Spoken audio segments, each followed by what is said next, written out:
Hello everyone, welcome back to my YouTube channel. As you all know, this is Arpit Raj और आज के video में मैं लेकर के प्रस्तुत हूँ मैथमेटिक्स का एक नया टॉपिक जिसका कि नाम है आव्यूह, इन इंग्लिश मैट्रिक्स। मैट्रिक्स का बहुवचन जो होता है उसे हम लिखते हैं मैट्रिसेस। तो आज के वीडियो से हम गणित का एक नया चैप्टर शुरू करने जा रहे हैं जिसका कि नाम है आव्यूह या फिर मैट्रिक्स, है ना। तो वीडियो शुरू करने से पहले आप सबसे मेरा ये रिक्वेस्ट है कि अगर आप मैथमेटिक्स के स्टूडेंट हैं और तो मेरा ये चैनल आप लोगों के लिए काफ़ी हेल्पफुल है, क्योंकि मैं ऐसे ही रेगुलरली मैथमेटिक्स के डिफरेंट ब्रांचेस और डिफरेंट पेपर्स पर वीडियोस लेकर के आता रहता हूँ। तो आप हमारे चैनल को सब्सक्राइब करें सो दैट कि जब भी मैं न्यू वीडियोज़ अपलोड करूँ तो उसका नोटिफिकेशन आपको सबसे पहले मिल जाए। तो आइए बढ़ते हैं अपने वीडियो की तरफ। तो दोस्तों, आज की वीडियो में हम आबियानी मैट्रिसेस का केवल इंट्रोडक्शन लेंगे। अपने अगले और अपकमिंग वीडियोस से हम मैट्रिक्स पर डिटेल्ड डिस्कशन करना शुरू करेंगे। आज की वीडियो में हम सिर्फ इतना चर्चा करेंगे कि मैट्रिक्स है क्या और हम इसे क्यों पढ़ रहे हैं, इसकी आवश्यकता या इसका महत्व क्या है। तो दोस्तों, हमें शुरू करते हैं हम बेसिक से।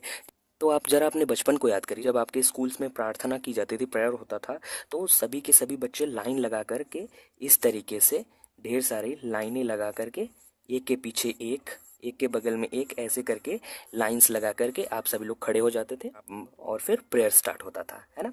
इसी तरीके से अगर मान लीजिए कि यह एक क्लास रूम है ना, ये आपका एक क्लास रूम है और यहाँ पर ये डिफरेंट डिफरेंट बेंचेस लगे हुए हैं।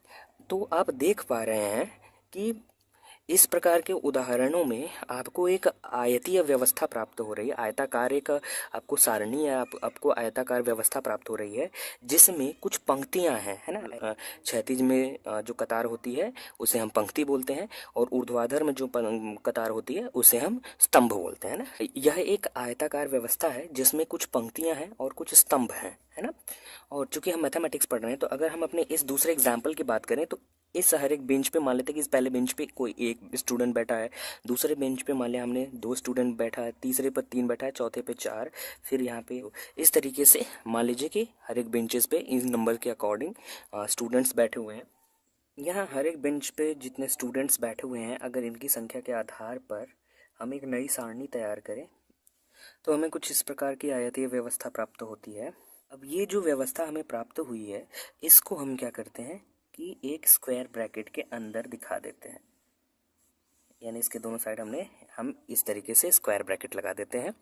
और इस प्रकार से इस समस्या का जो ये आयतीय व्यवस्था बन के प्राप्त हुआ, इस तरीके से इस व्यवस्था को, जिसमें कि आप देख पा रहे हैं कुछ पंक्तियां हैं और कुछ स्तंभ है, मीन्स 4 पंक्तियां हैं और 4 स्तंभ है। और यहाँ पे पूरे एलिमेंट्स जो होंगे 4 × 4 होंगे, यानी कि 16 होंगे। यहाँ पे आप गिन सकते हैं 4 4 दूना 8, 4 3 12, 4 चौक 16। तो इस प्रकार की जो व्यवस्था हमें प्राप्त हुई है इसी को हम बोलते हैं आव्यूह, मैट्रिक्स। तो बेसिकली किसी मैट्रिक्स में होता क्या है कि हमको कि कुछ रियल और कॉम्प्लेक्स नंबर्स का एक हमें रेक्टेंगुलर एरे दिया गया होता है जिसमें कि कुछ पंक्तियां होती हैं और कुछ स्तंभ होते हैं, ठीक है। इस आयताकार सारणी के अंदर जो भी अंक या जो भी नंबर्स होते हैं उन नंबर्स को अलग अलग हम उस मैट्रिक्स के एलिमेंट्स बोलते हैं। So friends, here is the basic definition of a matrix, which is a matrix is a system of mn numbers which are arranged in a rectangular array having m rows and n columns. It is also called an m cross n matrix. A matrix is a system of mn numbers. एक अवयव जो होता है वो mn numbers, ये mn क्या होगा, m का मान यहाँ पे कुछ आपको दिया रहेगा, n का मान कुछ आपको दिया रहेगा, ये सब दोनों इंटीजर्स होंगे। तो इन सबका मल्टीप्लिकेशन करने के पश्चात जो आएगा वो नंबर, उतनी संख्या में नंबर्स का एक सिस्टम होता है मैट्रिक्स, है ना, जो कि एक आयताकार सारणी में अरेंज किए गए होते हैं या लिखे गए होते हैं, व्यवस्थित किए गए होते हैं। Having m rows and n columns, और इस प्रकार से व्यवस्थित किए गए होते हैं कि उस आयताकार सारणी में आपको m पंक्तियां मिले और n कॉलम्स मिले, n स्तंभ मिले, ठीक है। तो इस प्रकार की व्यवस्था को मैट्रिक्स कहते हैं। It is also called an m cross n matrix. m cross n matrix यानी m क्रॉस n अवयव भी कहते हैं, ठीक है। अब अवयव के नोटेशन के बारे में थोड़ा सा डिस्कशन कर लेते हैं। एक्चुअली कि हम अवयव को किस प्रकार से प्रदर्शित करते हैं। मान लीजिए कि आपके पास एक मैट्रिक्स ए दी गई है ना। यहाँ पे मैट्रिसेस को हम कैपिटल लेटर से डिनोट करेंगे। यहाँ से शुरू करेंगे, पहली पंक्ति होगी, ऐसे क्षैतिज जो रेखा जाएगी वो पंक्ति कहलाती है ना। तो यहाँ पे पहली पंक्ति होगी, दूसरी पंक्ति होगी, तीसरी पंक्ति होगी, इस तरीके से करके कुल m पंक्ति होंगी, ठीक है। और इसमें ऑब्वियसली और इसमें स्तंभ भी होंगे। तो यहाँ से ये पहला स्तंभ होगा, फिर दूसरा स्तंभ होगा, तीसरा स्तंभ होगा, चौथा स्तंभ होगा, ऐसे मिला करके लास्ट में nवां स्तंभ होगा, ठीक है। तो इसमें कुल m पंक्तियाँ होंगी और n स्तंभ होंगे, ठीक है। तो यहाँ पे जो पहले पोजीशन पे जो नंबर होगा उसको अगर अपनी पहचान बताने तो क्या कहेगा कि हम दिए गए अवयव ए के पहली पंक्ति और पहले स्तंभ के अवयव हैं, है ना। तो ये पहली पंक्ति और पहला स्तंभ जहाँ पे मिल रहा है वहाँ का वो अवयव रहेगा, ठीक है। हमने अभी डिस्कस किया कि जो अवयव होता है, मैट्रिक्स होता है, उस मैट्रिक्स को हम कैपिटल लेटर से प्रदर्शित करते हैं और उसके जो एलिमेंट्स होते हैं उसे हम स्मॉल लेटर से प्रदर्शित करेंगे। तो मान लिया यहाँ से इस पहले वाले पोजीशन पे जो एलिमेंट आएगा उसका नोटेशन हो जाएगा A11, है ना। ये 11 को सफिक्स में डिनोट कर लेंगे। ये पहला वाला नंबर हमें पंक्ति की संख्या बताती है कि कौन सी पंक्ति में है वो अवयव, और दूसरा वाला जो होता है हमें स्तंभ की संख्या बताती है, यानी कि कौन से स्तंभ में वो आपका एलिमेंट है, ठीक है। तो इस तरीके से यहाँ पे जो पहला एलिमेंट होगा वो आपका प्रदर्शित हो जाएगा A11 से, ठीक है। देखें यहाँ पे जब आएगा इस एलिमेंट को अगर हमें लिखना होगा तो ये पड़ता है आपका पहली पंक्ति और दूसरे स्तंभ में। तो पहली पंक्ति के लिए तो यहाँ पे A से हम यहाँ एलिमेंट को प्रदर्शित करें तो पहली पंक्ति हो गया और दूसरा स्तंभ है तो A12 इसका नोटेशन हो जाएगा। इस तरीके से हो गया आपका A11 और ये हो जाएगा A12, ठीक है। ये पहली पंक्ति है और तीसरा स्तंभ है तो यहाँ इसका नोटेशन हो जाएगा आपका A13, है ना। तो एंड सो ऑन, लास्ट वाला आपका हो जाएगा A1n, क्योंकि पहली पंक्ति है और nवां स्तंभ है। तो इसी प्रकार से मैट्रिक्स के एलिमेंट्स को इन जनरल हम किसी मैट्रिक्स को A equal to square bracket के अंदर Aij और स्क्वायर ब्रैकेट के बाहर m क्रॉस n लिख करके प्रदर्शित करते हैं, जहाँ पे ये m होता है उस अवयव में आए पंक्तियों की संख्या है और n जो होता है उस अवयव में आए स्तंभों की संख्या है। और यहाँ पे i और j जो है, i की वैल्यू आपका 1 2 3 करके m तक जाएगी। i जो होती है वो एलिमेंट कौन सी पंक्ति में है वो बताती है और j जो होता है वो एलिमेंट कौन से स्तंभ में है वो बताता है, ठीक है। तो यहाँ पे चूंकि i का मान मैक्सिमम m तक जा सकता है क्योंकि कुल पंक्तियाँ m हैं और j का मान मैक्सिमम n तक जा सकता है क्योंकि कुल n स्तंभ हैं, ठीक है। तो इस तरीके से जनरली किसी एक मैट्रिक्स A को स्क्वायर ब्रैकेट के अंदर Aij m क्रॉस n से, या फिर आप चाहें अगर ये m क्रॉस n अंडरस्टूड है तो आप इसे ना भी लिखेंगे तो A equal to Aij square bracket के अंदर करके भी प्रदर्शित किया जाता है। इसी तरीके से अगर यहाँ पे B होगा तो ये स्क्वायर ब्रैकेट के अंदर स्मॉल Bij और m क्रॉस n हो जाएगा जो भी टाइप होगा। इसी तरीके से इन जनरल इसी तरीके से इस कॉन्सेप्ट को जनरलाइज किया जा सकता है। सो इन जनरल अगर हम बात करें कि हमारे पास एक मैट्रिक्स है A इक्वल टू Aij और m क्रॉस n, इसको हमें रिप्रेजेंट करना हो रेक्टेंगुलर एरे के रूप में, तो ये हमारा आ जाएगा A इक्वल टू पहली पंक्ति और पहले स्तंभ का एलिमेंट जो होगा वो A11 से प्रदर्शित हो जाएगा। यहाँ पे i का मान 1 और j का मान 1 रखेंगे तो A11 आ जाएगा। पहली पंक्ति और दूसरे स्तंभ के लिए एलिमेंट जो हो जाएगा i का मान 1 j का मान 2, तो यहाँ से आ जाएगा A12। इसी तरीके से A13 and so on A1n आ जाएगा।